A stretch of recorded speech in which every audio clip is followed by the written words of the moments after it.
Welcome all of you. My great pleasure to welcome you to this 52nd edition. We have completed 1 year and we have our master blaster today, Shekhar Sheshadri sir. He has he has the maximum number of audience till date. So welcome you sir. Welcome all the chairpersons. Next slide please. Let me hand over the session to Professor Dr. Tofan Pati sir. He's from Cuttack. And since, sir, we know you from 1 year and much more beyond that, sir, over to you. I'm saving 1 minute. Thank you very much. Please keep our introduction and you can go straight to the chairpersons. Yes. Please move on. Pavan. So I had the job to introduce two of our moderators, Dr. Amrit Pat Joshi and Dr. Alim Siddiqui. Both of them I shall introduce together. Both are vibrant members of Indian Psychiatric Society, professor of psychiatry, and they represent AC quite effectively. And now, please display the slide of Dr. Watve. Dr. Vidyadhar Watve is from Pune. He is consultant psychiatrist, Pune Hospital and Research Center. He is past president of IPS. He is chairperson of IPS Mental Health Care Act Subcommittee. He is member of American Psychiatric Association. He is a fellow of Indian Psychiatric Society. He is life member of Indian Medical Association. He is life fellow of Indian Association of Child and Adolescent Mental Health. Life member of Indian Epilepsy Association. And life fellow of Indian Association of Suicide Laws. Next slide, please. And he has contributed chapters in 2 books. His contribution in research journals, conferences, workshops, discussion. He has extensively participated. He visited around 30 countries on academic purpose. He has received the Jivan Gaurav Puraskar in 2018. His Lifetime Achievement Award, Manodaya Mental Health Forum. His hobbies involve theatre. He has an important role in the play Kheliya with Dr. Mohan Agassi. He played a role in Khasiram Kotwal, which was staged in 10 countries in international theatre festivals.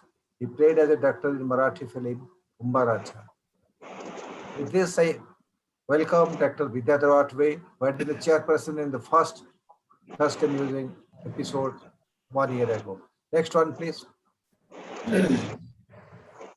We have with us young and vibrant Dr. Abir Mukherjee from Kolkata.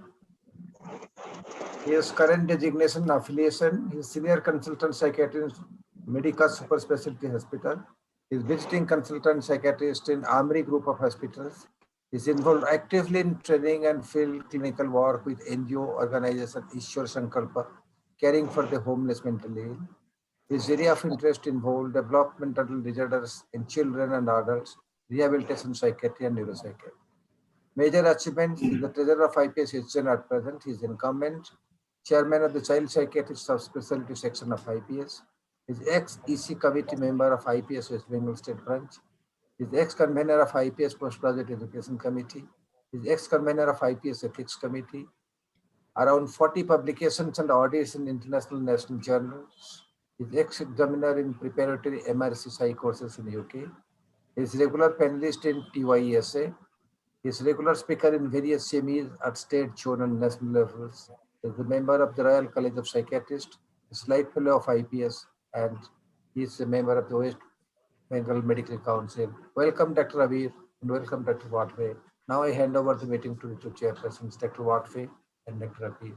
Watve, please. Dr. Watve, please. Good evening, and thanks for this introduction, Dr. Tufan Pati. Dr. Tufan Pati, both the moderators, our speaker, Dr. Shekhar Sheshadri, Abir, who is a co-chairperson or moderator with me, all the support staff from Toran, all the field staff of Toran Pharmaceutical, ladies and gentlemen. Thanks for this opportunity to chair this session, which is titled Shifting Landscapes of Child and Adolescent Mental Health. Friends, we all know that evidence-based practice in child and adolescent mental health is now increasing. Scientific literature is available on a range of psychiatric disorders in child and adolescent mental health. Next. The readiness of the child and adolescent mental health evidence base needs large-scale dissemination among the professionals, general professionals, and child and adolescent psychiatrists. Acceleration of evidence-based practice will require new models of development of clinical services. They can be now community-based, school-based. They will have multidisciplinary approach. And you must know also that the changing scenario of disability in childhood, these are all the changing things. What are threats to mental health of adolescents? I can just point four: social media, screen time the children are spending, the adolescents are spending, various addictions that the adolescents pick up, charas, bhang, ganja, smoking, tobacco, and whatnot. And with all this, that will lead to turbulent teenage because they have got excessive information, mostly useful, but mostly harmful also. So all this will lead to turbulent teenage. These are the threats to mental health in adolescents. Coming to the scenario of today, pandemic. This pandemic has changed the learning patterns in schools. The old school models have gone. But at the same time, what students are missing is social skills. They are missing socialization and finally social adjustments. So all this are the changing patterns of child and adolescent mental health. Without much delay, I'll request the esteemed speaker and a good friend of mine, Dr. Shekhar Sheshadri, or before that, if Abir has few comments, hand it over to you. Thank you very much. Thank you, Dr. Varve, and good evening to everyone. I would also like to thank Dr. Tufan Pati and Amrit and Alim to invite me for this lecture. I'm sure it will be a wonderful experience with Dr. Sheshadri. I still remember the one Thursday musing. I took a lot of reference out of that when we had it during the peak of the second wave and the grief and what you spoke, sir. It was really a revelation. I still remember that session. So what I would like to hear from you today, I mean, you have your own set, but what bothers me now in terms of, one is of course COVID, because we are still in the midst of COVID, very much in the midst of COVID. The children are not going to school. We are not yet sure when they would go to school. There are pros and cons for this, for this to happen eventually. So I have been seeing a lot of preschool children with a lot of learning problems. They have been referred to by pediatricians that they are not learning. They are suspicion of autism. The pediatricians are referring to us that, does this child have autism? Because not only are they not learning, their social skills and communication skills are severely jeopardized. In the initial stages of the pandemic, they were allowed increased screen time by their parents. And the fallout of that is perhaps what we are seeing now. And we all know that social interactions and communications are the cornerstone of learning in preschool children. So if we lose this precious window period, then the children might lose their ability of learning. It might be a kind of a lifelong loss to them. So what needs to be done with regards to that? In terms of school-going children, behavior addiction, as has been mentioned by Dr. Vadve, emotional disorders, again, diminished learning opportunities. The new thing, the children were very excited in the beginning with regards to online learning, something new, something unique. But now I think an online fatigue is setting in. And coupled with that, the behavior addiction. So they are more inclined. Their dopamine stimulation is more happening with the video games and other things rather than the learning opportunities. And as well as sleep disturbance, because the whole sleep pattern has been disturbed because of screen time, increased screen time. We were advocating less screen time, but now there is more screen time. So there's a lot of sleep disturbances and other biological problems, vitamin D deficiencies, bone pain, lack of exercise, weight gain, all the other physical things are happening. In terms of high school children, issues about substance misuse, as Dr. Bharve mentioned, friction with parents because they have formed their now, they have their own opinions, but the parents are, it's all intertwined together in an enmeshed nuclear family setup. So they are all together, and there has been a lot of friction, issues of interpersonal conflicts. Then the wider issue about domestic violence, abuse, cyberbullying, as well as trauma related to deaths, because second wave has seen a lot of deaths. Families have been devastated with a lot of deaths. So they are, the adolescents who have survived, they have to, not only the adolescents, children, adolescents who have survived, they have to deal with all these traumas. The parents have their own issues about anxiety, about their depression, and all these other things. The other thing which we have to be mindful about, that only 24% of the Indian household have access to online facilities. So many children are being deprived of education, and many of them are shifting to other chores because of the lack of opportunity, especially in the villages.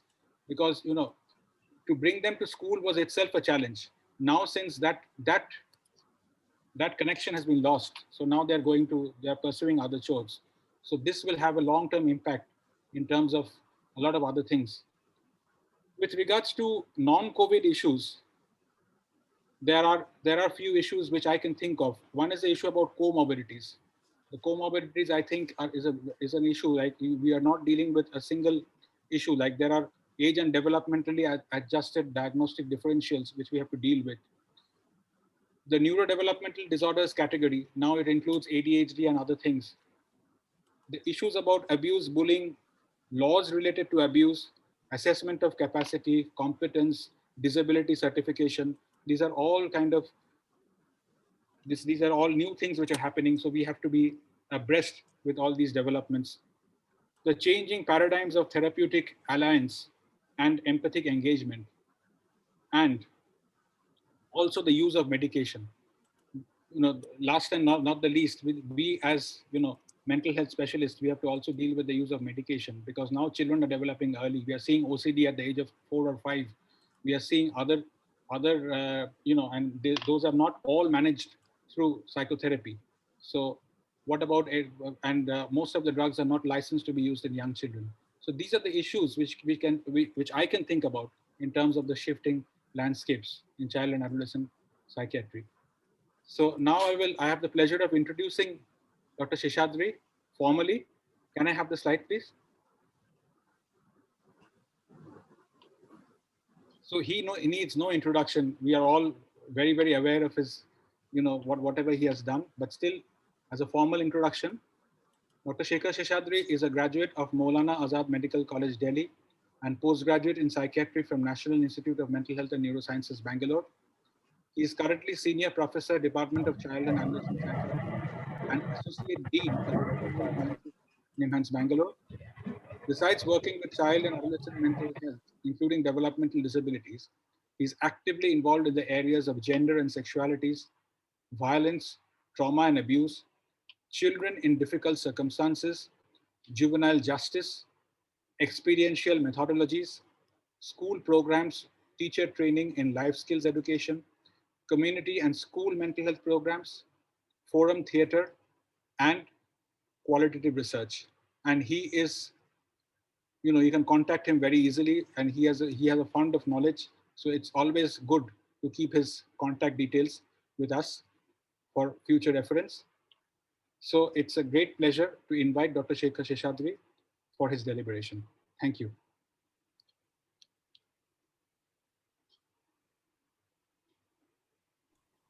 Thank you very much, Vidyadhar and Abir. Thank you very much.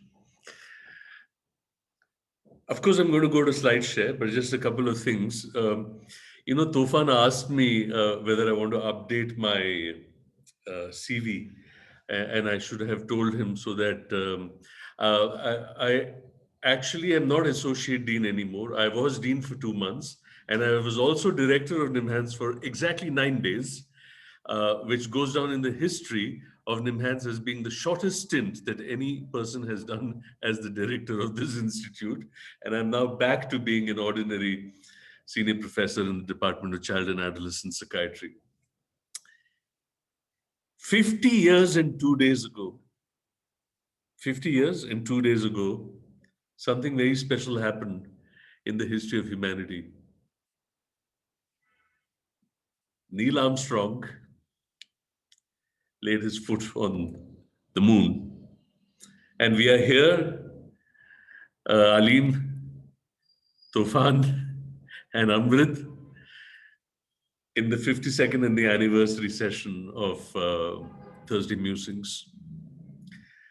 The reason I chose this is for precisely the reason that Vidyadhar and Obir have spoken about.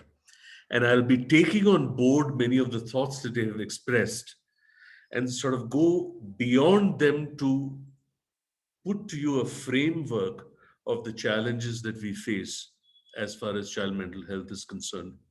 And the reason I state this, not all teaching hospitals necessarily have a well-established department of psychiatry.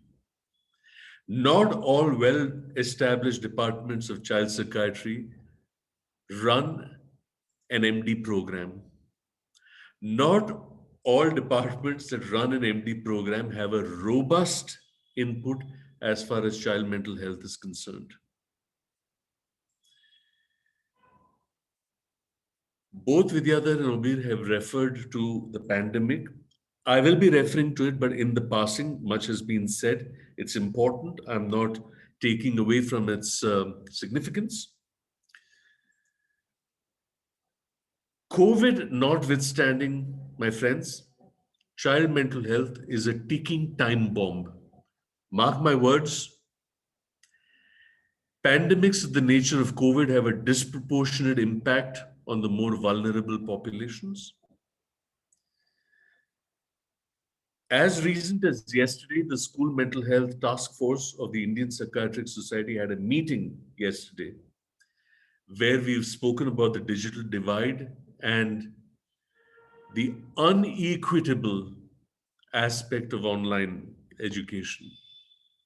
And there are many challenges and complexities there. There are only two institutes in this country that offer a DM program in child psychiatry. The first to offer it was NIMHANS, and the next to offer it was PGI Chandigarh. The following places offer a postdoctoral program in child psychiatry: NIMHANS, JIPMA, CMC Vellore, Asha Hospital in Hyderabad, Vijayawada Institute, its collaborations in Mumbai, and more recently, St. John's has started a fellowship program. It's in this background that we need to keep in mind Thursday Musings and the first anniversary edition and the shifting landscapes of child and adolescent mental health. And as I speak to you, it is my pleasure to tell you that the Indian Academy of Child and Adolescent Psychiatry has announced a certificate course for qualified psychiatrists in child mental health, which will run twice a month on Saturdays. The course is online for admissions on the website of the Indian Academy of Child and Adolescent Psychiatry.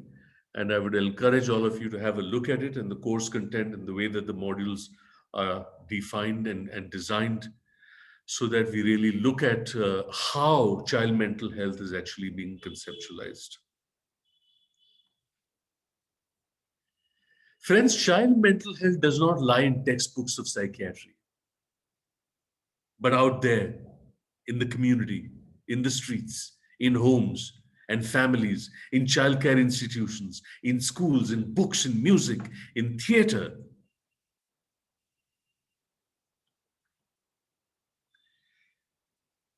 Thursday Musings began with a distinct slant towards psychotherapy and traversed different paths. And I felt it is in the fitness of things in this anniversary edition to bring together the spirit of Thursday Musings to really table the ethos, the philosophy, and the significance of child mental health and its shifting landscapes. taking inspiration also from the changing landscapes of child mental health that my dear friend Savita Malhotra spoke about when in December last year, we celebrated the 10th anniversary of the first independent department of child psychiatry in this country in Nimans. To commemorate the music's anniversary, therefore, let's examine, travel the expanding and shifting landscapes of child mental health. What do we look at then? सबसे पहली बात तो ये है, what are the contexts of child mental health? What is the role of mental health professionals in this context? And what methodologies should mental health professionals use in these contexts? The reason I'm stating this is that for every one child who manages to reach a tertiary care facility, there'll be 99 others who will never manage to reach you. But they're out there. So child mental health, like I said, plays out in families, in childcare institutions, in schools. There are children who are suffering. There are red flags. We may recognize them, we may not. So child mental health is not just about clinical practice. Its landscape is far more varied and far more extensive. And this is something that the psychiatric fraternity needs to recognize. It already has, but we need to consolidate our actions and our activities to specify what our roles will be in this context, and within that role, what methodologies do we use? Please recall how Vidyadhar was introduced with his deep interest in theater and in the performing arts. Please recall what Abir said about special needs children and the kind of methodologies and pedagogies that are necessary there. None of these are available in textbook of child psychiatry. None of these are taught in mainstream postgraduate courses. And this is where really the nucleus of the shifting landscape lies. What are these contexts? There are children in difficult circumstances, children in conflict with the law. The JJ Act in 2015, following the Nirbhaya case, as all of you know, brought a very important issue, which is the issue of preliminary assessment under Section 15 of the JJ Act. Very quickly, our position is very clear. No child between 16 and 18 who is accused of a heinous crime should ever be transferred to an adult criminal justice system. There is enough provision in the JJ Act to retain that child, use the principles of diversion and the special homes, and provide opportunities for mental health assessment, assistance, and aftercare. Even in the Nirbhaya case, what is the truth? People said he was the most brutal. Is that the truth? Or was it a trial by media?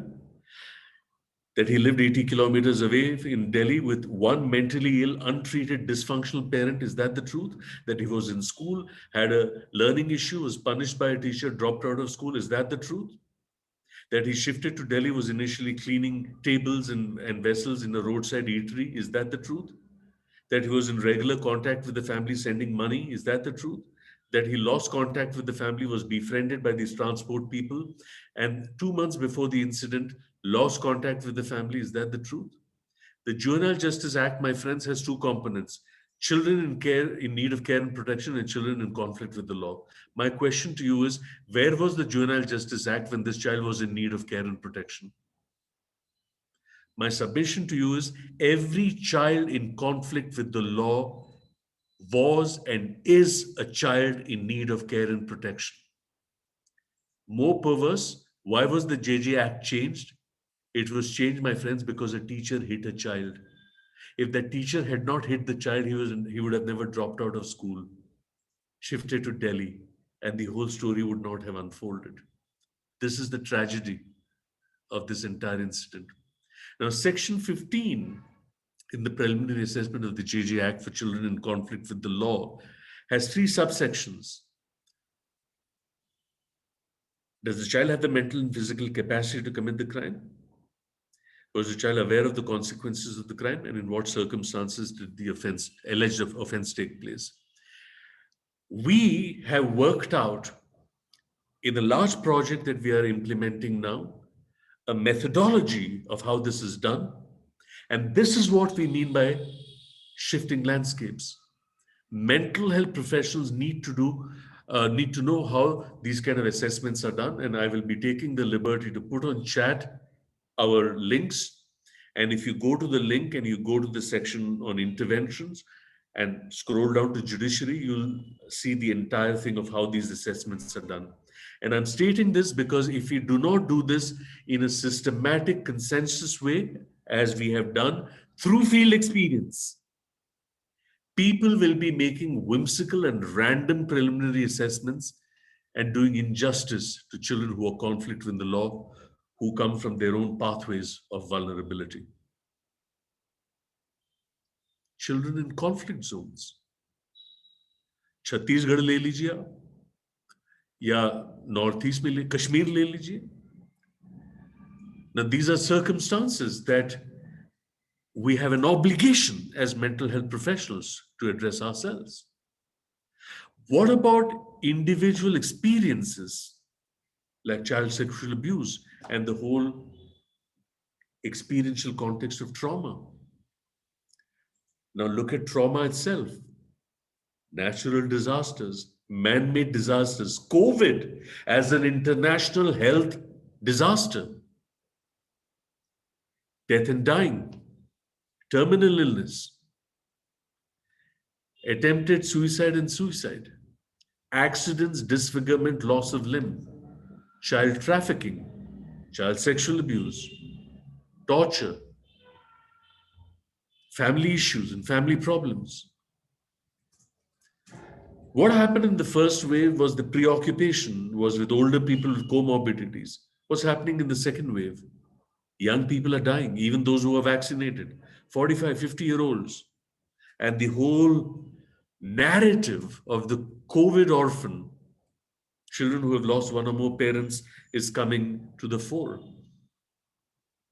So the whole experiential context of trauma.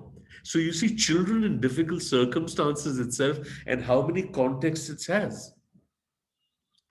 Or you look at child sexual abuse and the whole prevention of child sexual offences law of 2012 and judicial processes. In addition to judicial processes, court preparation and evidence gathering. Muzaffarpur Kand jab hua, the Supreme Court took away the case from Bihar police and handed it over to CBI. The Supreme Court also instructed NIMHANS to assist CBI in the investigation. My team went to Muzaffarpur. Now, my new friends, there's a difference in a clinical situation when one child is abused by one person, known or unknown, once. When 47 children are abused over 2 to 3 years by multiple people, some known, some unknown, some with drug-assisted sedation, you're gathering evidence of which incident? And where does postgraduate teaching in psychiatry teach you all this? We submitted a 150-page report on our assistance to CBI that was submitted with the FIR. The case was tried in Saket in the special court. The conviction came in December of 2019 and the sentencing came in January of 2020 before the pandemic hit us in the face. That 7 people were given life sentence for the rest of their lives for the sheer brutality of the case, because these were children that you were supposed to care for and support. And they were multiply abused by uh, countless numbers of people that. So the shifting landscapes of child mental health needs to factor the kind of preparation that these children, how do we assist children and as expert witnesses, and where are we taught when we go to court how to function and perform as expert witnesses. Let's look at children and families now.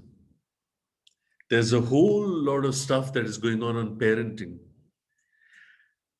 There are parenting programs, there are books on parenting, and there's the whole parenting challenge in the COVID that we're dealing now. And not all challenges and issues of parenting necessarily come to a clinical setup.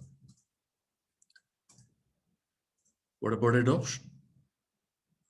And in adoption, how do you prepare the child and parents, particularly where there are young children or there are older children? Now, look at it from the perspective of an older child adoption. The child has been abandoned, is in a childcare institution for a period of time, and then the adoption process takes place.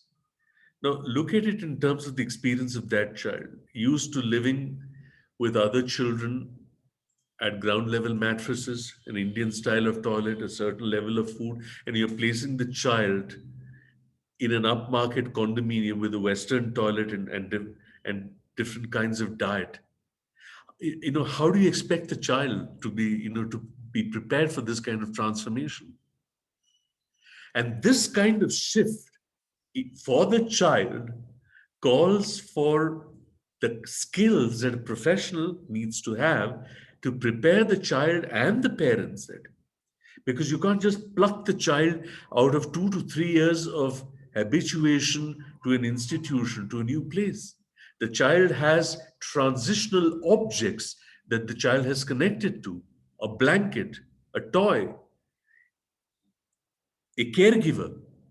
And how do you maintain that connection so that there is a smooth transition that takes place and the child does not get traumatized? What about marital disharmony among parents and custody issues? When there are accusations of parent alienation syndrome, particularly in high conflict families and high conflict divorce and court processes, what is the extent to which, what is the choice of the child and what is in the best interest of the child, and how does a child mental health professional ascertain this, becomes a very critical issue to keep in mind. So it's important that we look at the shifting landscapes of child mental health in all the challenges that a professional needs to address. And these are not challenges that are traditionally taught in, unfortunately, in postgraduate programs. But as part of Samvad, which I'm initiating, which I'm executing now, Samvad is an acronym that stands for Support Advocacy and Mental Health Interventions for Children in Vulnerability and Distress. It's a national initiative and an integrated resource for child protection, mental health, and psychosocial care under the Ministry of Women and Child Welfare, Government of India. And we work in 4 verticals: in care and protection, mental health, education, and policy and law. It's the first time in the history of a mainstream postgraduate teaching hospital that a project actually has a vertical in policy and law, because we believe that it's important in the shifting landscapes of child mental health for us to work intensively with advocacy in the area of policy and law. So, what do we mean when we say that child mental health and its shifting landscapes expands to other spaces? We're talking about schools. We are talking about childcare institutions, about courts, about children and the illness context. We're talking about other protection spaces and about clinical practice, some of which Abir has referred to when he spoke about young children and learning issues, and when Vidyadhar spoke about substance use and behavioral addictions and so on. But if you look at school spaces, we have a universal approach, targeted interventions, and indicated interventions.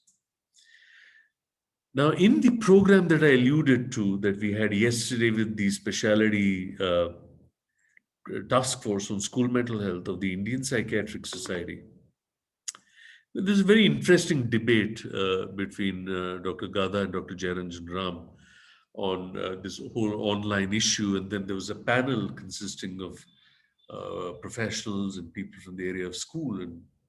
And friends, we spoke about the issue of equity and of digital divide. That this is not to say that online education is something that we can wish away. Online education indeed had come to stay even before the pandemic. It would interest you to know that one of the biggest people in the area of online education is actually supporting the Indian cricket team. I won't name them, but you know who I'm talking about.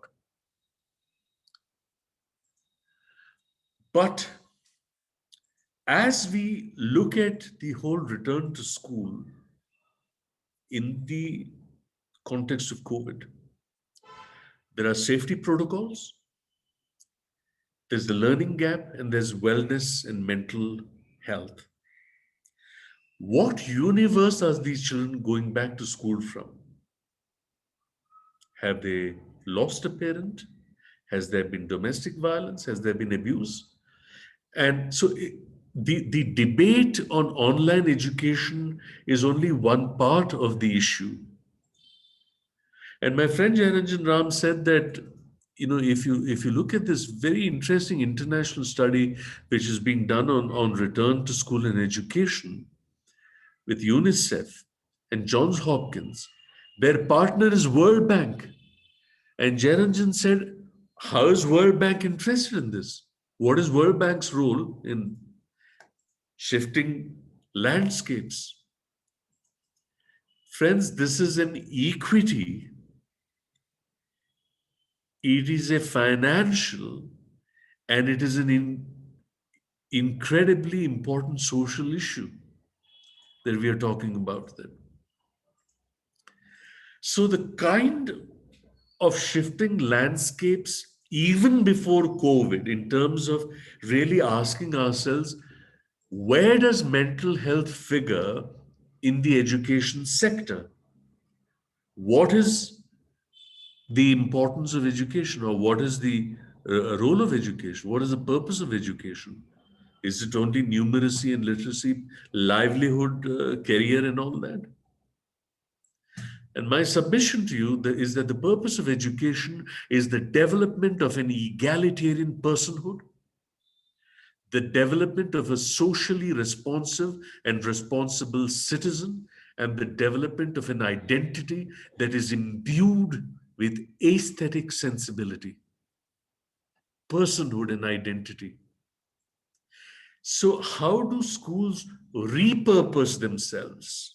This agenda has already started, and given COVID and its challenges, we really need to think of looking at hybrid modes and how, therefore, the landscape and our roles as mental health professionals in school spaces would need necessarily and indubitably to expand to address these issues.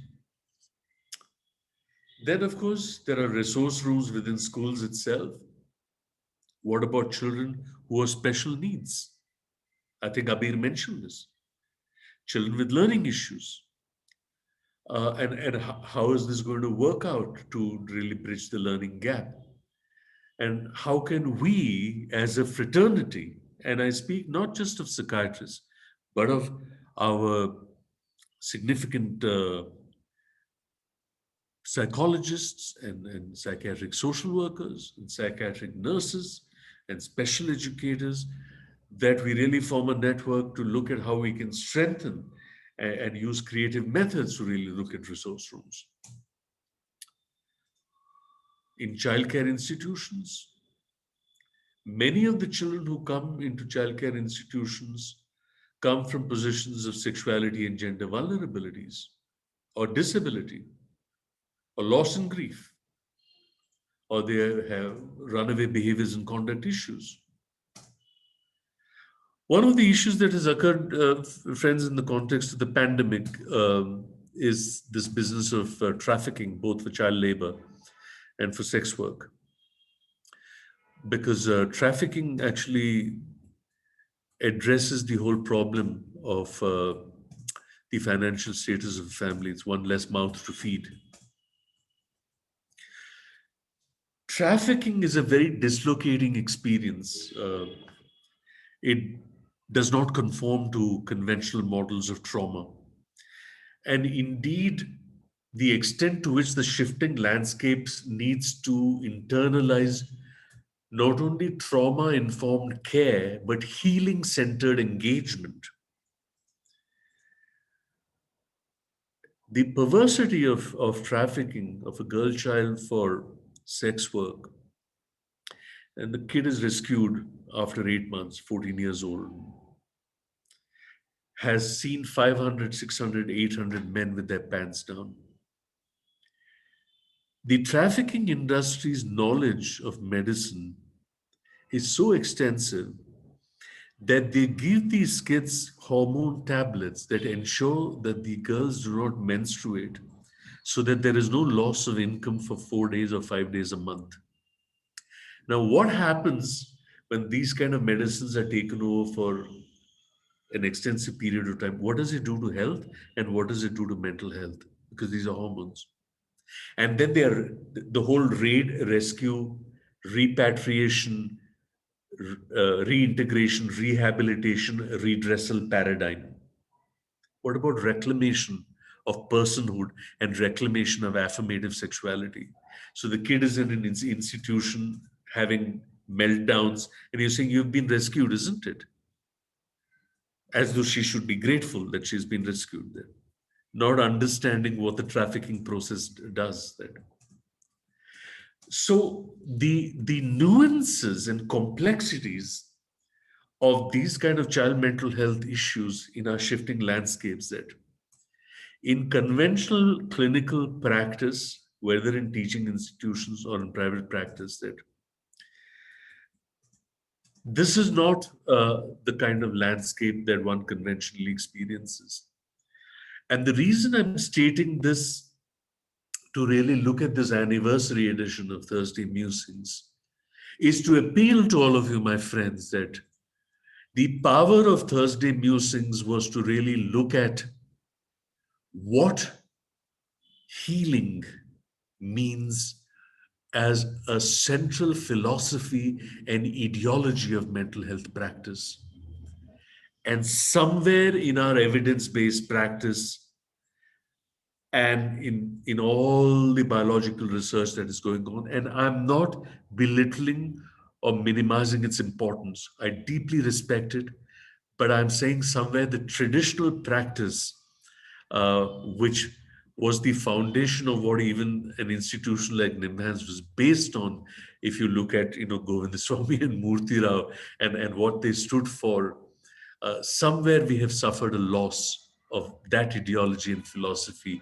And Thursday Musings has really brought to us the significance of rediscovering and embracing that philosophy. When it comes to courts, the role of mental health professionals in child sexual abuse, in special courts, what about the developmental capacity for evidence gathering in child witness preparation, not tutoring, preparation, and eliciting evidence from young children, a professional as an expert witness? How do you gather evidence from a 3-year-old, from a 6-year-old, from an 8-year-old who is intelligent, an 8-year-old who has hearing and speech deficit? Shifting landscapes. In the JJ Act, an expert witness, psychological evaluation. mediation, and in the juvenile justice system, particularly for children in conflict with the law, what are the pathways to vulnerability? And I had already alluded to Section 15 in preliminary assessment, as well as our obligation as mental health professionals to make recommendations for placement and rehabilitation, to have these skills and expand the landscapes of our mind and practice. As far as children in illness are concerned, chronic illnesses, children infected and affected by HIV, children with malignancies and cancer, children in palliative care, children affected by COVID in the current reality. And how do we factor in all this stuff in the way that we're going to repurpose, reimagine, and reset our training, our engagement, our work, and our initiatives to really address these kind of issues? Some final thoughts on methodologies. You remember what I said, that child mental health lies also in books and music and theater. This is an important methodology in child work because there is art in life and life in art. How can we then use these methodologies to work with children? More importantly, how will this help us as practitioners? Having said this, I would like to acknowledge the assistance of my colleague, Akanksha Kulkarni, who has made this PowerPoint presentation. I'm also taking the liberty to put on chat all the sites that I have referred to. I have laid a framework for you, my friends, about the kind of landscapes of child mental health that we need to keep in mind. The reason I spoke about art and other methodologies is very simple. Many children do not internalize their experiences as language. They internalize it as images, sensations. So there's no point in harassing and haranguing a child to say, bolo, are bologe nahi to main kaise samjhunga? Because it's not internalized as language. And that's where art and drawing and paper pencil tasks actually work then. And what is the extent to which we are really trained to use these methodologies? The use of play, the use of art, the use of music, of theater, of role play. For a socially anxious child, how do you use role play? For a child whose narratives are fragmented because of chronic trauma, how do you use narrative approaches and storytelling and writing as an approach? How do you use drawing as a method to understand, even for evidence gathering? One of the things that we did in Muzaffarpur was actually to have sheets and sheets of paper where the kids pointed out. And all that needs to be documented and submitted because you can't just report it unless, and it has to be done in the presence of someone else who endorses that no leading questions were asked. And the date is put and what time it was done. And, these kind of processes that are really not understood that. And we experience this when it's not about your clinical skills. Because when you go to court as an expert witness, and when the defense lawyer basically tries to discredit your information, the question that he's going to ask is not about DSM-5 and ICD-11. The question he's going to ask you is, in which language did you speak to the child? And you will say something. He'll say, is that documented in the file? On which date and which time did you speak to the child? Is that documented in the file? The case file that you have produced has written everything in English. So did you talk in English or did you talk in Hindi, Kannada, Bangla, Tamil, Telugu? Then who translated it? See, this is the kind of stuff when we speak of shifting landscapes that we need to be alert to. And increasing demands are going to be placed on us friends to really provide this kind of assistance. And so I want you to recognize the points that Vidyadhar Vatve and Abir Mukherjee placed for your consideration in their opening remarks, which are exceedingly critical to the kind of issues that child mental health in specific, but mental health in general is going to face as we emerge from COVID, because COVID has completely changed our mindsets and we really need to reset that. But the issue of the landscapes of child mental health practice had occurred even before COVID. COVID has only sharpened the necessity to reconsider the way that we train, the way that we work, and the kind of methods and processes that our fraternity needs to uh, table and bring back to postgraduate training. We have lost it, friends. Let me be very clear on this, that postgraduate training has become exceedingly international and exceedingly research and evidence based oriented, and it is not going to help us as far as delivery of services are concerned. That part must continue, but I need to emphasize in this anniversary session of Thursday Musings, that because this was the spirit of Thursday Musings. The spirit, the ideology, the philosophy was really to look at therapeutic processes.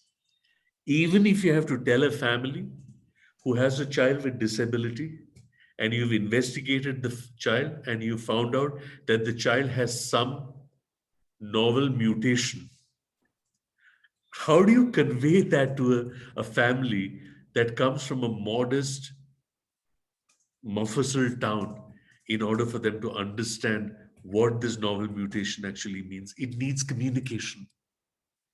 And that is where we return ultimately to the spirit of Thursday Musings. Thank you very much.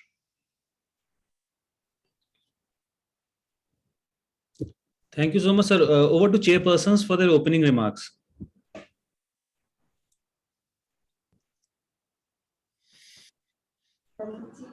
Dr. Vatve and Avir, please.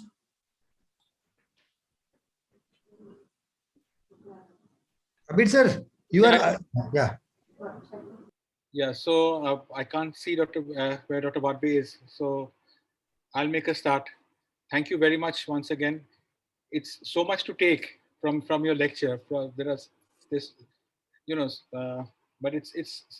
I mean, what I mean is that it's so much of a thought-provoking lecture in terms of the context setting and everything else. And you mentioned about the this is just out of the box thinking, which comes from years and years of experience which you have.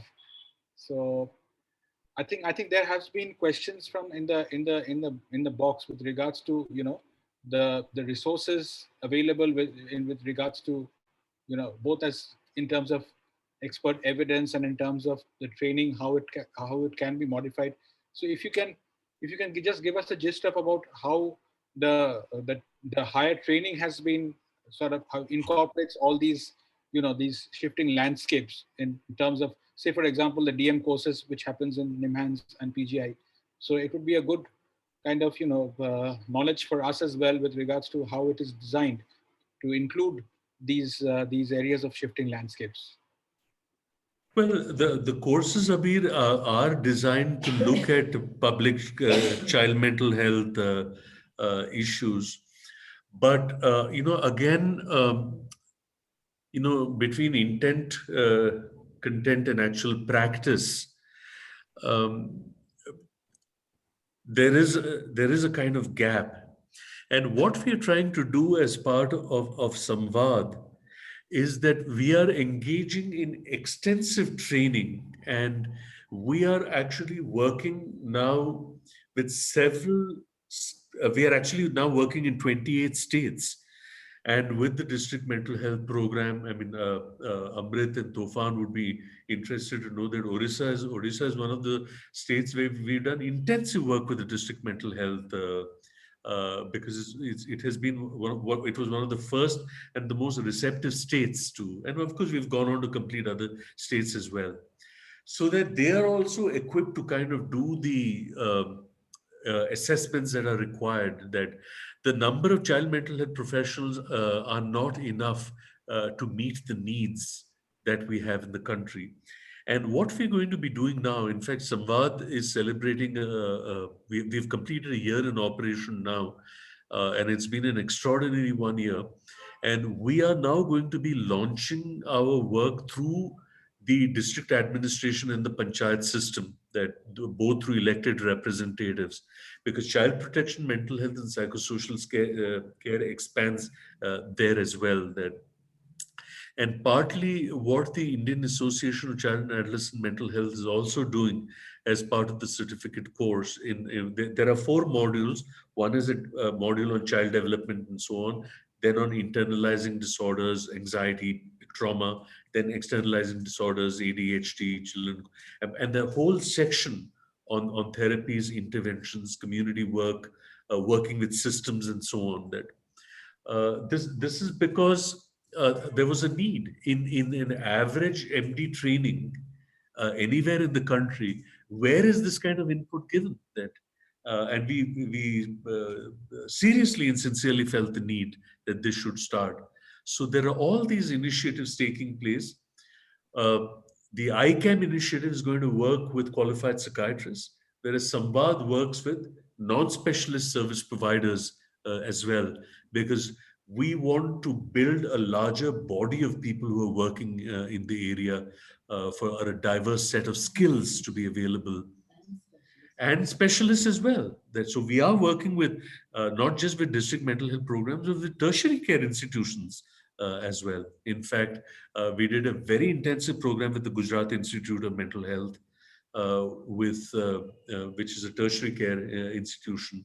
So that's the kind of framework that we need to take to really put child mental health strongly there, out in front as a national agenda. Well, my personal thoughts are that even with the postgraduate training curriculum, as because I've kind of part of my training is in UK. I've trained from the SHO right up to the consultant level. So there, in terms of the basic training before the membership exams, you have to have a compulsory 6 months stint, either in child psychiatry or in learning disability psychiatry. And in US, it's a different specialty altogether. Child psychiatry has evolved into a different specialty altogether from the adult psychiatry. So is there any scope in terms of in the postgraduate education, in postgraduate psychiatry education, some kind of compulsory few months in terms of, devoted to child psychiatry? Well, like I said, Abir, when I started, not all teaching departments of psychiatry really have established or specialized child clinics. And therefore, I can certainly say that there are many centers of postgraduate teaching where there is hardly any exposure to child psychiatry.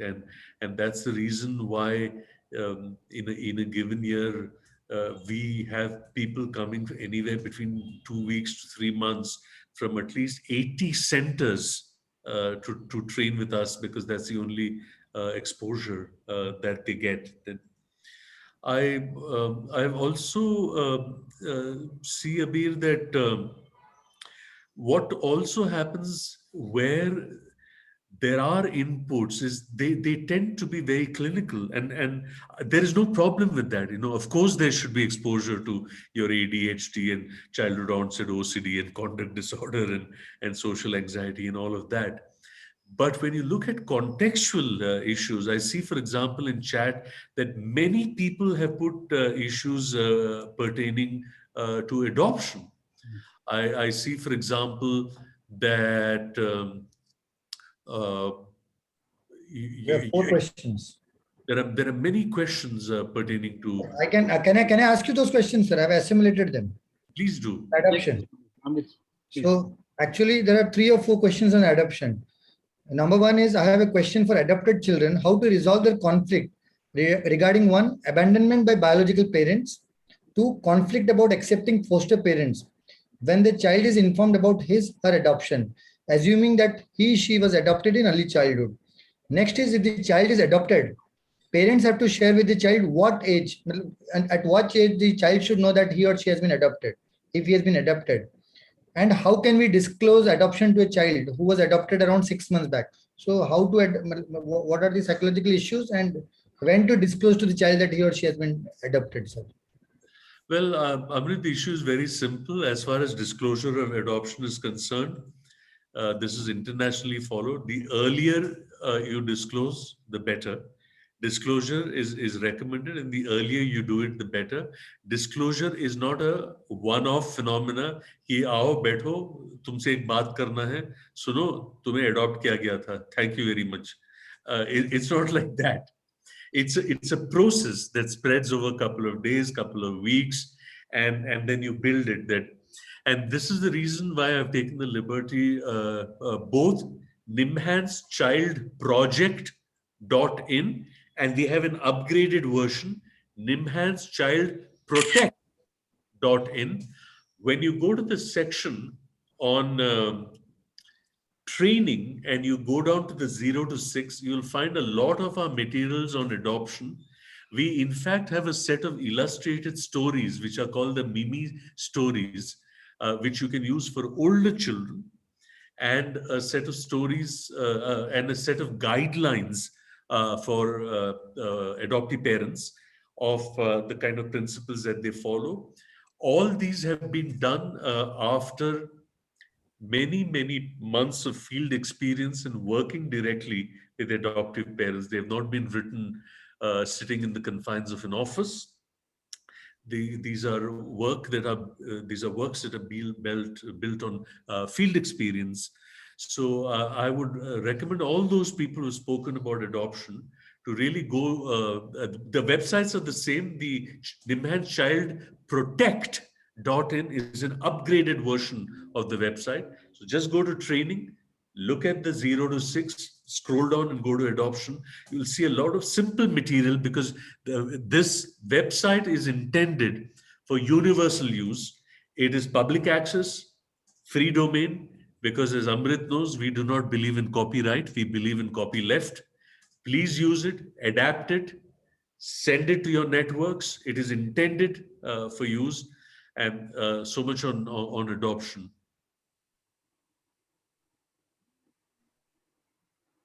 Thank you so much, sir. Thank you. I think regarding the shifting landscapes, I think you are shifting the care of the children to a positive side.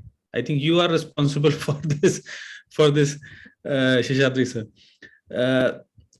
Sir, there was a question on the chat box regarding the screen time. So let me add my inputs also.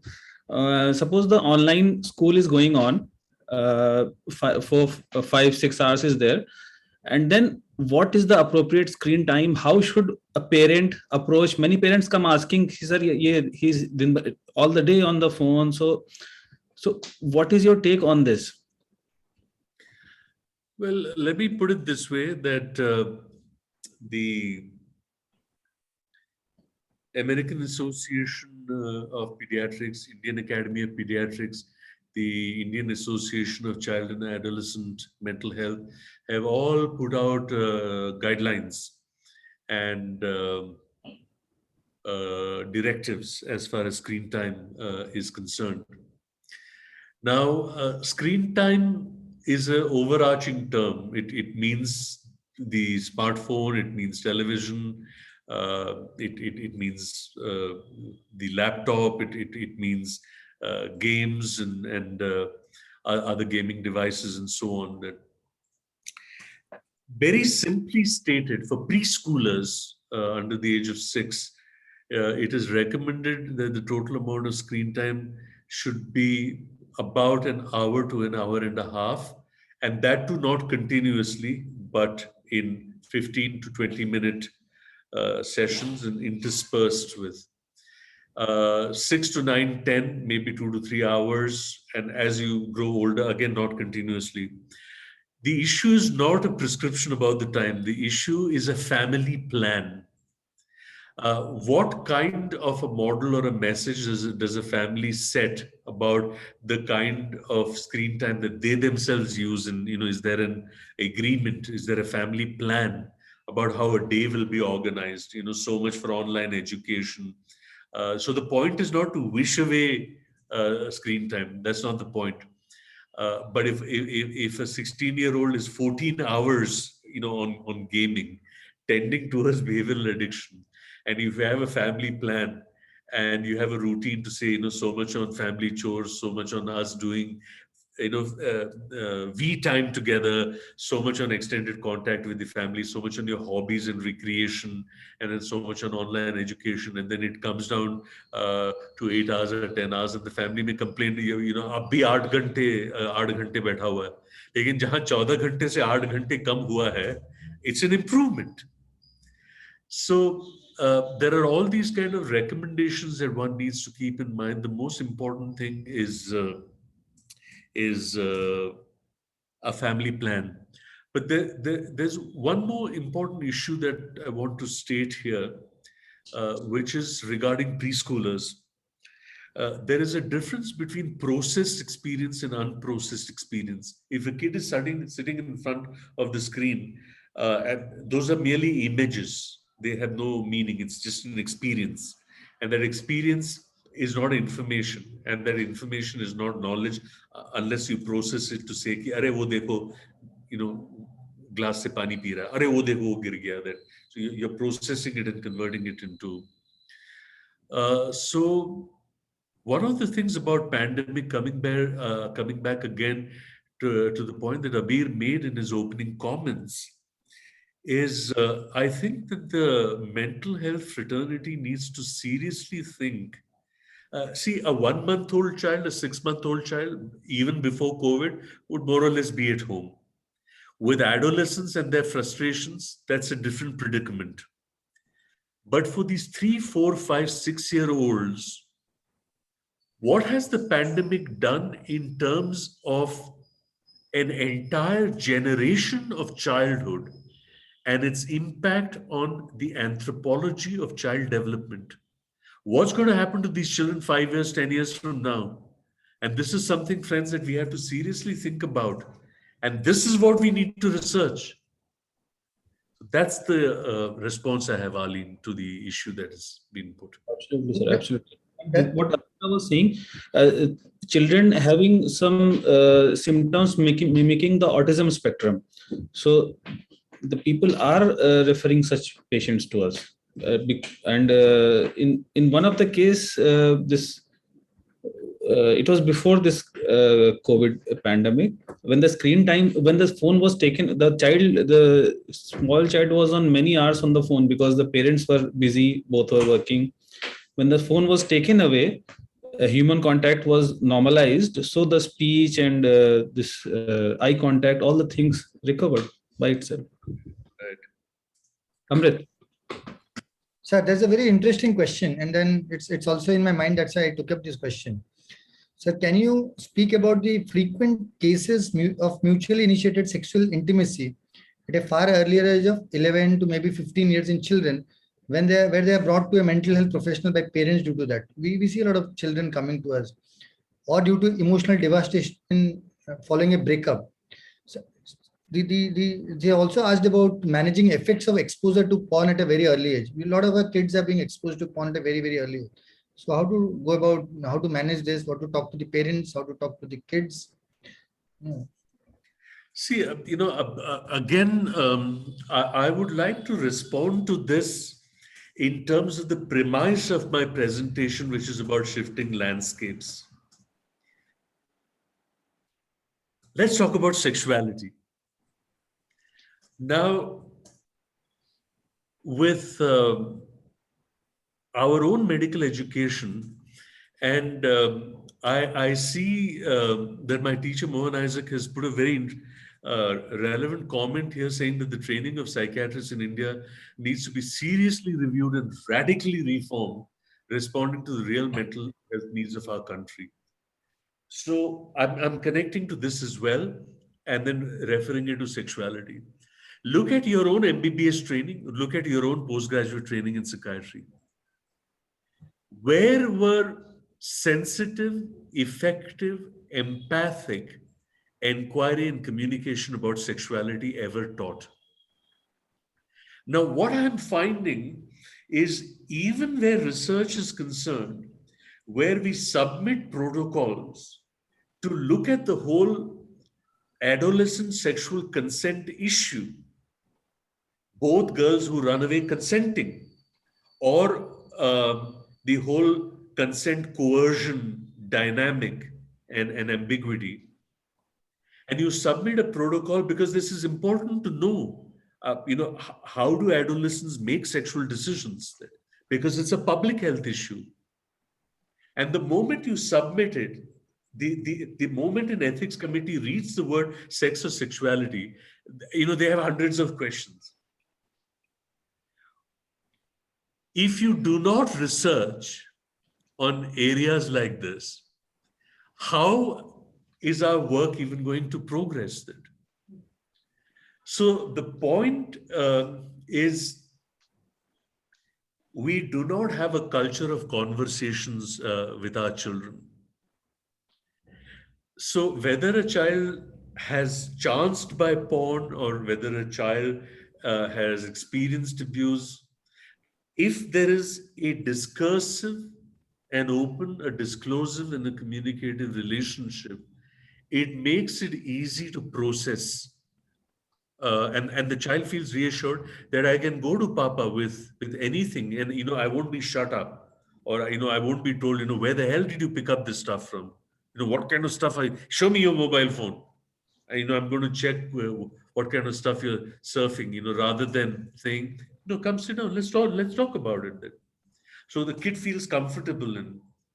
So the idea of a happy, healthy, safe, and responsible sexual decision-making process. And the notion, therefore, that whether it's pornography or sexuality or sexual trauma, we work through certain realms of human experience, of relationship dimensions, health dimensions, safety, permission, consent, privacy, boundaries. And that becomes the context of discussion and discourse, and it makes it then easy for children to say, now I've understood. And this is why I'm saying that the shifting landscapes of the practice of child mental health needs to return to the old-fashioned psychiatry that we practiced and all of us trained in 40, 50 years ago. It's time, my friends. It's time. Alim, can I just add in? Sure, One sure. question. Sir, that's another question. I think many of us know about it, but then somebody has asked, I thought I should ask you. When we suspect somebody as has had a child sexual abuse, and as you told that drawings, narratives are very, very important. So somebody is asking, so I'm just putting it that what should we tell a child to draw if we suspect childhood sexual abuse? We are not going to lead somebody to draw something. So what should be the general approach to a child when we tell him or her to draw something? So what should be our conversation be like? Well, to respond to that within the confines, of a 75 or a 90-minute session, I would not do justice to. But it's like this. Drawing is only the methodology. As I said, there is an intent, there is content, there is methodology, and there is processing. So one actually sets up a certain premise or a context. And that's why I keep saying context matters. Whether it's the context of a child's primary experience or the context of that particular interaction that one is having with the child, to say, there have been some concerns which I believe you've expressed to your family, and we just need to work on it. We have enough of time. There's no rush to. So, did your parents tell you anything about why they brought you here, or do you have any idea that you could share with me? And so you kind of establish the context. And then you build a consensus to say that, so is there anything that, so narratives, is there anything that, you have in your mind, some things that you'd like to tell me? And also to assure them that, sometimes it's, you need to predict why children have hesitancies, why they don't disclose. Is it because of language? Is it inhibition? Is it fear? Is it confidentiality? Is it fear that my parents will be angry or upset or distressed? That to be able to anticipate and reassure the child that I know sometimes that there are these kinds of, but whatever decision I take, whether to discuss with your parents, I'll share that with you first, and only if you're okay, that will we go ahead and exactly what I will tell them, I'll discuss with you, and I'll do so only in your presence so that you can stop me at any time. And sometimes it's comfortable to talk, sometimes it's comfortable to write or to draw, and that's how you introduce it. And then you build a narrative on that. The drawing by itself is not, so it's not some mystical or mythical or mysterious thing that you look at the drawing and say, I know. It's not like that. It's a question of processing that. It's not that the child draws a circle or a straight line and you make some fantastic Freudian interpretation on art. Based work and art therapy is not about some fantastic knowledge or insights that you have about children's drawings. Process, context, and process. That combination is what is powerful and effective as far as child interventions are concerned. That's also part of the whole shifting landscape of practice, that shifting away from this whole clinical mode, not the clinical history taking, diagnosis based on classificatory systems, and a good prescriptive practice uh, is not legitimate. That's not what I'm saying. But that's not enough for child mental health. That's the point I'm making. Thank you, sir. Very, very well, sir. So there is a question by our senior Dr. Arun Marwali. The manpower in dealing with child is it in conflict with law, as in Juvenile Justice Board and Child Welfare Committee and related manpower is not adequate. So how to improve this situation? What steps government is taking in this regard? Any update on this? Well, that's what we're doing as part of Samvad, and I'm happy to put on chat again the links for everyone in the meeting. Do have a look at these links. Particularly, do have a look at one of the sessions. We've been doing these sessions with judicial academies. We've done it in Kerala, Bombay, Rajasthan, and Manipur. And Justice Madan Lokur, ex-Judge Supreme Court and ex-chairperson of the Supreme Court Committee on Juvenile Justice, was part of these deliberations. And we had 3 propositions based on Section 15, particularly referring to mens rea. And 3 judges speak in favor and 3 judges speak against as an exercise. And then we work on. So what we are doing is we are actually taking this preliminary assessment format and how to do it. So there is a guideline how to do it and how you actually submit the report to the JJ board that is available in 2 of the the materials that are present in the training section of the website, nimhanschildproject.in or nimhanschildprotect.in. So you go to the training section, go to judiciary, and there are 3 documents there. One is mental health and developmental aspects of evidence gathering under POCSO.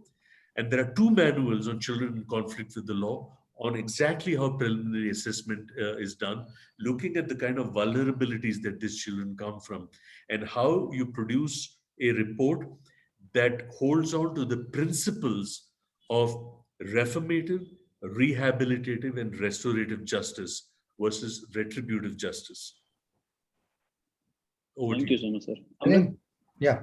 So there are 2 questions, sir, on maybe one of the questions is most of the parents have a lot of conflicted or confused concept and approach to sex and sexuality. How can they have a mature and clear conversation with kids? And there's another part. How should a child who has precocious sexuality due to repeated witnessing parental sexual behavior? So in this, respect, how should the parents approach the child? So one is about sex and one is about, precocious sexuality. Well, I would like to address this both by referring again to what I called as the window approach, and also the issue that Dr. Ruma has put down about how to deal with children with conduct disorder. I'll tell you why. There is a certain premise that one uses when one works with children, and I call them as context establishment, consensus building, motivation enhancement, and insight facilitation. Context establishment, आइए बैठिए, स्वागत है आपका, कैसे आना हुआ, that मुझे क्या मालूम, पूछो उनसे, लेके आए मुझे. Context is not established. Whereas if the child says, they've been complaining about the fact that I get angry, or that this happened, consensus building, but it's not as much as they make it out to be. They exaggerate. As opposed to saying, yes, it is a problem, I'd like to do something about it. Motivation enhancement. Yes, my anger is a problem. Yes, it's quite bad, but I don't want to do anything about it. Tell them that, they have to. Insight facilitation. I know that I have anger as an issue. Yes, it's sometimes as bad as, they say it is. I'd like to do something about it, but I don't know what happens to me that, So, context establishment, consensus building, motivation enhancement, and insight facilitation, 2 processes. Coming to the whole issue of sexuality, you'd recall I'd refer to this in the context of a workshop that I'd done many years ago. And there was this kid that I was noticing that, and I knew he would be trouble. And this was in the HIV/AIDS pandemic era when, we were talking about healthy and safe sexuality. 40 children in the class, 1 hour talk, Q&A. Sir, is it okay to have sex with a woman when she's menstruating? I said, forget about the sex and the menstruation. Who's the woman? Neighbor? Relative? Problem, isn't it? Sir, if that's not the problem, then is it okay? I said, look, we are living in the era of HIV, safe sexuality, multiple partners, protection and all that. So, sir, if that's not the problem, then is it okay? I said, look, conception, contraception, safe period, but sometimes, errors can take place. Sir, if that's not the problem, then is it okay? The opportunities that men, boys have to explore sexuality versus girls and women, the context of sexuality in relationships, as opposed to, just anything anyone does, that these are complex emotional issues and sometimes they can be problematic. So if that's not the problem, then is it okay? I said, some people think it's kinky and exciting, and some people think it's yucky and distasteful. Personal choices in sexual behaviors are personal and private. And each of us has a unique career of our own sexualities through, our fantasies and our experiments and our fear of discovery and our legitimate relationships. And, and sometimes it's affirmed and sometimes it's not, because it was our first experience was that of abuse. That now I did not tell him yes or no. Now, mind you, if this kid had put this question to a parent, the response would have been, "Kahan se seekh ke aaye sab?" One kite. Whereas what I did was I gave them a framework. Who's a woman? Relationship framework. Health. Relationship integrity. Safety. Personal choice. Gender.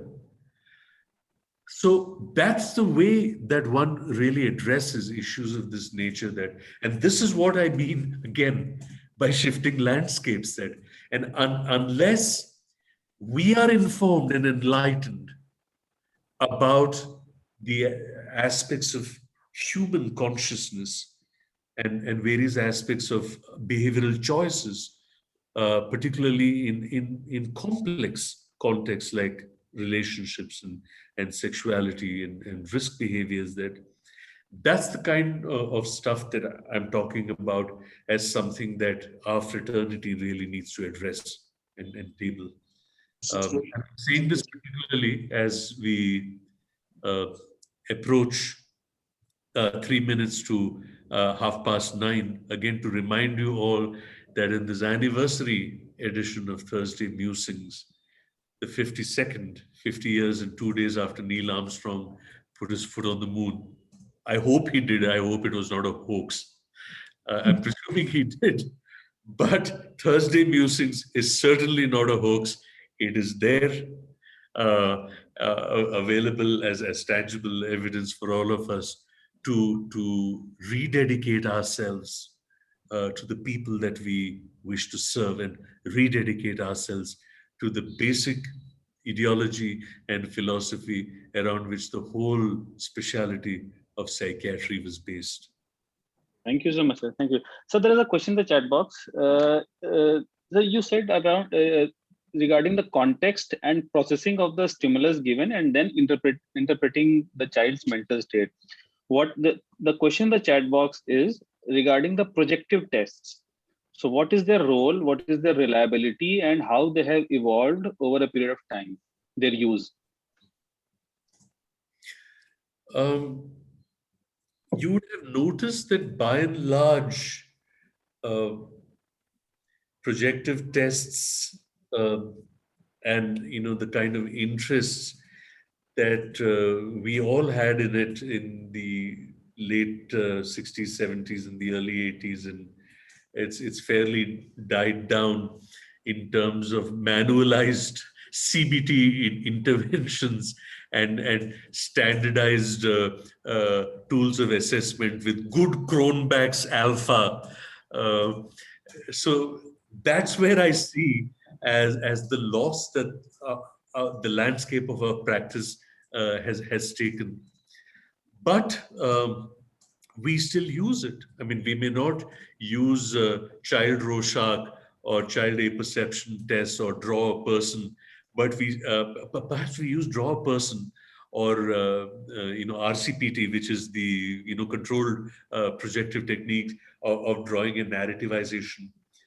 In fact, there is an increasing return. If you look at some of the resources in the website that we've given, particularly the SAGE series on the interpersonal violence series, and Cheryl Karp and Tracy Butler's book on treatment strategies for sexually abused children, it uses a lot of art techniques and a lot of techniques which are kind of projective uh, in their basic premise and principle. They may not be the standard techniques that we use. So I think a time has come, friends, at least for those of us who are from the domain of clinical psychology, to re-examine how we can creatively use some of these projective techniques to work with children. Thank you, sir. Amrit. I think Sir has told that we should shut one. We'll give it to the chairpersons. I think So. Yes, sir. It is 9:30. Sir. I also have a suggestion again, Amrit. I see that there's a lot of stuff on chat. It would be useful if you send all that to me. As always, Yes, it would be my honor to actually do a category analysis of that. And at some point of time, when Thursday Musing starts its second year, it would be my honor to come back. I also state this with a great degree of pride that this is the 6th program out of 52 that I'm doing for Thursday Musings. And to be in a position to have done 10% of Thursday Musings is a source of great privilege and pride to me. I take it as an honor that you have bestowed on me. And I would be happy to look at the many comments that have come on chat and to do a special session which will take in those issues And I will make a presentation of that at some point of time going ahead. Over to you. Thank, Sure, Do that, sir. thank you very much. Thank you very much, sir. sure, Chairpersons. sure, sir. Chairperson's comments, please.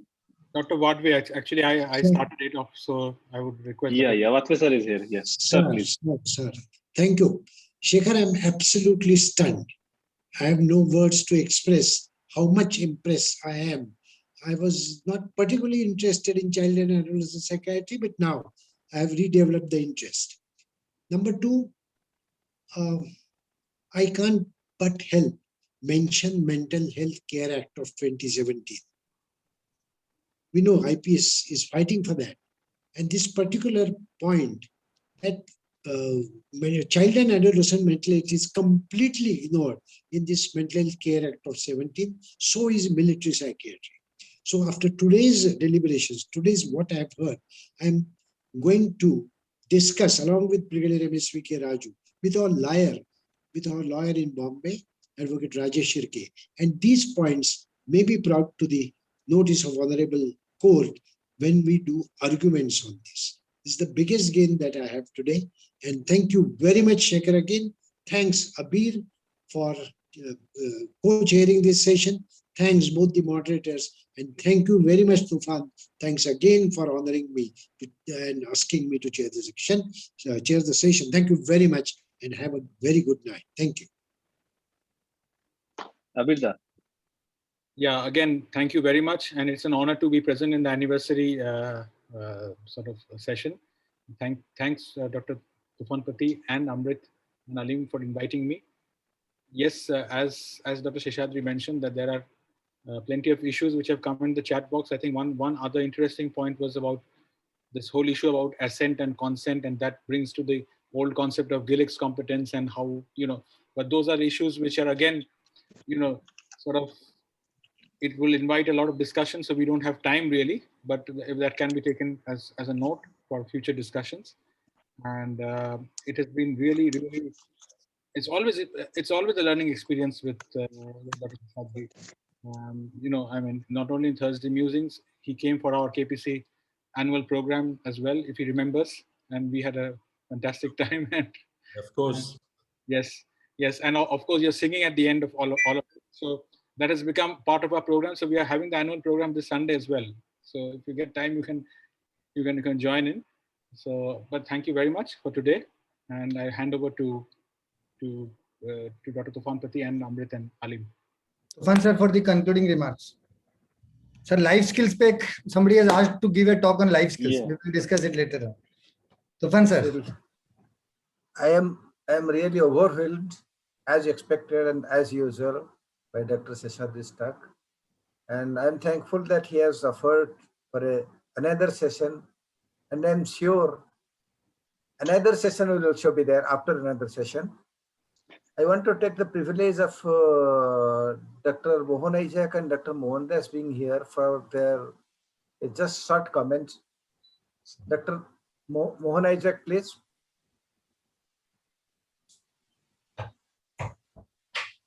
Are you here? Sir, please unmute yourself. Mohan sir. Yeah, I have unmuted. Thank you very much, Dr. Tufan Pati. You caught me unawares. I was just, relaxing, watching and listening. Very quickly, I am so delighted that this is the 52nd anniversary edition. And how else could you have celebrated this 52nd anniversary edition other than inviting Dr. Shekhar Sheshadri to give a talk?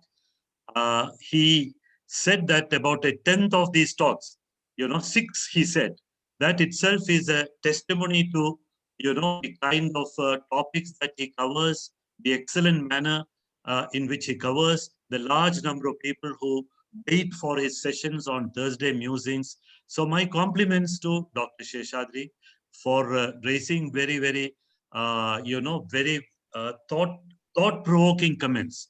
Thank you. He did mention about, listening to Shekhar every time, I realize that we are training psychiatrists for Australia, for UK, for United States, and not for our own country. the numerous problems. I mean, he said that even today, from 80 centers in the country, demand strains 2 weeks to 3 months, people in child psychiatry. That is the current state. Of course, we have to patiently wait and improve. But I think there is he has made a very strong case for reviewing our postgraduate training, at least, if not radically, at least different components. I mean, like, the various things that psychiatrists are called for with very little experience in child psychiatry, and how would they be doing things? And he has given excellent examples. The other thing I want to mention is that I learned from Shekhar today that one of the things that we had forgotten in the 1980s when we developed the district mental health program at Bellary, which has become the prototype model for implementing the national mental health program in the country. It has spread all over. One thing which was lacking at that time, of course, for obvious reasons, not bothered about children. But I was delighted to hear that, in many states, child mental health is very well integrated. I was also very happy to hear that one of the leading states which is doing this is Orissa, which is also the home of this Thursday Musics. Lastly, of course, there are numerous points, but it is almost the end of the time. But I just wanted to say the various things that the Samvad program is doing, involving the Panchayat Raj organizations, larger number of people, less trained and less sophisticated people. This is the only way that mental health can be taken to the grassroots, to the unreached in a country such as ours. So thank you, Shekhar. I was delighted to listen to your lecture. Thank you very much. And you have already promised the organizers that you will come back again. I look forward to your coming back, and I look forward to listening to you. Thank you, Tufan, for asking me to make this comment. Thank you very much. Thank you, Dr. Moon Isaac. And my dear, very good friend, Dr. Mohandas, please, few words. Yeah, thank you very much. It was nice to see and hear Shekhar. But Shekhar has changed so much. I mean, last, I think, how many decades back, man? 3 decades or 4 decades.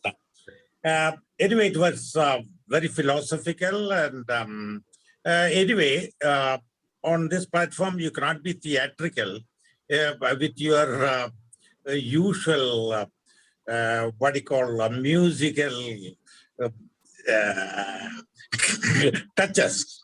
Anyway, thank you very much. And also, I am happy to see RSM, Vidyadhar Vatve, and many others. And I endorse the view of Mohan Isaac that it is high time that we have to change our curriculum of the PG education.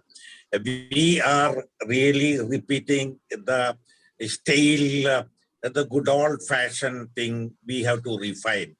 I think Mohan Isaac might remember me talking to him a decade back. We have to throw out our mental status examination in the current format to the dustbin, and we have to refine it.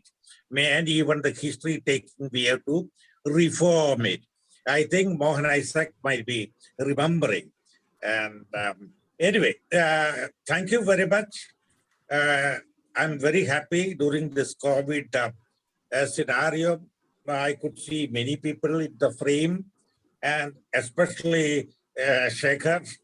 My happy memories go back. Yeah, thank you, thank you. Thank you. Thank you, Mohandas. Now over to Amrit for the final. Sir, whenever our shoulders droop, me and Alim's and Tufan sirs, what should we do? We think of only one person, Dr. Shekhar Sheshadri. He just makes us, Shekhar sir is there again, we'll have a bang. So as always, sir is brilliant, excellent. I have no words to speak. It has been a brilliant session with Dr. Vatve, Dr. Abir Mukherjee sir. Both have been guiding us always. And to add to the icing on the cake, Mohan sir, Mohandas sir, and we have a lot of senior people who have joined us. It is a big journey. We never thought, one day when I woke up and we discussed about this, we never thought it will go to 52 editions. And even on the 52nd edition, we had more than 450 logins today. And that's too good. Even, lockdown have opened. People have been, rushing, doing their work, catching up on the last 1.5 years they've missed. In spite of that, people coming back and, being activated. People are talking about topics. People are asking questions. I think that speaks a lot about the whole process we wanted to, at the whole change in the thought process we wanted in the practitioners around us. And I think we have achieved something out of it. So thank you everybody. Thank you to our team, Dr. Tufan sir, Aleem, a lot of backroom people who have been helping us, Torrent people, and our Odisha psychiatric group. Thank you. Catch you again next time. We also have Mohan Das sir shortly coming. He'll be speaking on, Aleem, what's the topic? It will be announced. I will not say it today. Okay. Sir Mohandas sir आप बोल दीजिए topic. मैं बोल सकता हूँ. मोहनदास तुम ही बोल लो. Sir आप बोल दीजिए. Sir has told me to not yet speak on it. I have to disclose Sir has told me to. topic. Okay. Yeah, sir has told me not to disclose. I have already told Aleem and others, you will get the details. It is something between male and female because we had so many questions on sexuality here. So I don't know whether female is different from male at all or female is different from male. And basically I will be looking at something on the wiring of the brain, but the format will be different. It will be just a Thursday, not only Thursday musings, there will be some sort of satirism, some comments. The format will be different. The format of the talk will be in a different perspective. You can see next week. Thank you so much. So that is Way suspense. of presenting. Yeah, that is suspense. Yeah. Thank you. Thank you so much. Good night. Thank you everybody for joining in our birthday. And Thank you. Thank you, everyone. Thank you, sir. I initially thought of requesting Dr. Seshadri for a birthday song, but it's late. And yes, we keep it reserved for the next meeting. Thank you very much.